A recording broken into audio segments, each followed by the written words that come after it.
Crawford here, psychologist, speaker, author of 8 books, host of 2 PBS specials. Here again to bring you another tip on how to help you create the life you want.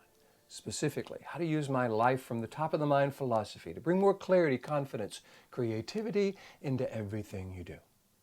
Today I want to talk about looking at mistakes, especially mistakes in the past. Because I think most of us have been trained by people who loved us and want us to be successful to look at our mistakes as something bad, something either that we need to feel guilty about or ashamed of, with the idea that if we feel bad enough about the mistake, we won't make that mistake in the future. Now, on some level, that kind of works if the mistake has to do with a dangerous situation. If we touch a hot stove and it burns our hand, well, that's good information about not to do that again. Don't stick your hand in a big pile of snakes. That's probably a good thing.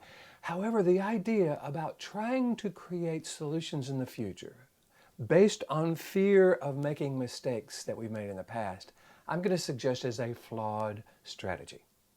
And for those of you who follow my life from the top of the mind philosophy, you know why this is.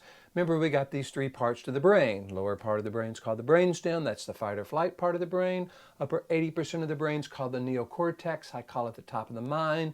This is where we have access to our interpersonal skills, problem-solving skills, clarity, confidence, creativity, compassion, etc. And the middle brain, the limbic system, is the scanner, processor, router part of the brain. It scans the environment looking for 3 things: positive, neutral, or negative. Anything positive or neutral, it sends it up to the neocortex to process because, hey, there's no threat involved. Unfortunately, this middle brain has a tendency to interpret anything negative as dangerous and throws us into the lower part of the brain that's designed to deal with danger. But this is not the solution-focused part of the brain. This is not the part of the brain where we apply learning to success. This is where we are anxious or stressed or worried or guilty or ashamed or afraid. And what I think we want to do is look at how we've been taught to deal with mistakes so that we may do this differently in the future.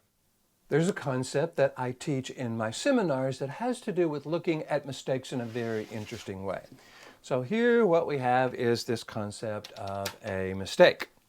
You know, something we did that didn't work out. Rather than seeing this as kind of our failure to cope, something we shouldn't be ashamed of, some sort of indication of our lack of worth as a human being, I like to see a mistake as a mistake. It's an action that we took that missed. Did you know the original meaning of the word sin was an archery term? It meant to miss the mark. So what I suggest we do is we look at every time we make a mistake, there's some learning that we get.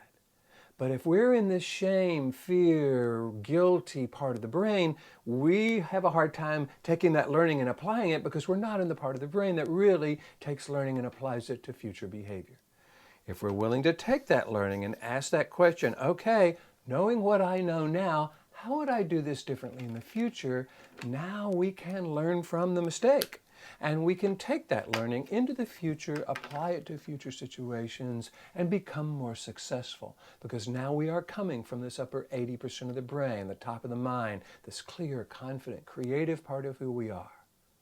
Isn't this what we would teach to someone we love?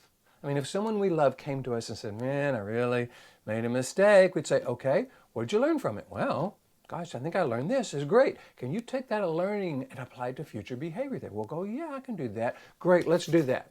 See, there's no need to feel ashamed or guilty or like we failed in some ways in order to learn from our mistake. In fact, that actually gets in the way of our learning because it throws us into the part of the brain that only learns from fight or flight situations, not the part of the brain that takes learning and applies it to future situations. So, given that we will make some mistakes, unless we're going to ascend anytime this afternoon, we're going to make some mistakes. It's the human condition. Rather than taking this and kind of beating ourselves up as a result of it, I suggest we take it and apply it to future learning, just like we would apply this with someone we love. I am recording this kind of between 2019 and 2020. So it's all about going into new situations with a clear mind, with a sense of, okay, yeah, I made some mistakes in the past. I'm a human being. Now, what did I learn from this? Knowing what I know now, how would I teach this to someone I love? What would I do differently?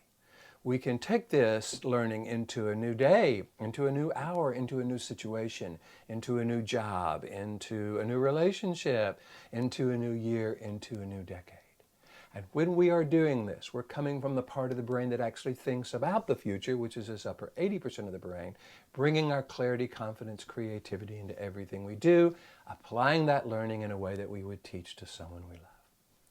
If this is something you like, I encourage you to practice this. By the way, if you're liking these videos, I encourage you to hit the like button, share them with your friends, subscribe to me on YouTube, iTunes, Pinterest, LinkedIn, Twitter, follow me on Facebook, I'm on all the social media. And if you like it, share it with your friends. I think we all need some way of taking our mistakes, learning from them, applying them to the future in a way that we would teach to someone we love. So until next time, here's to you. Bring in more clarity, confidence, creativity into everything you do, even your mistakes. And I look forward to seeing you in the future.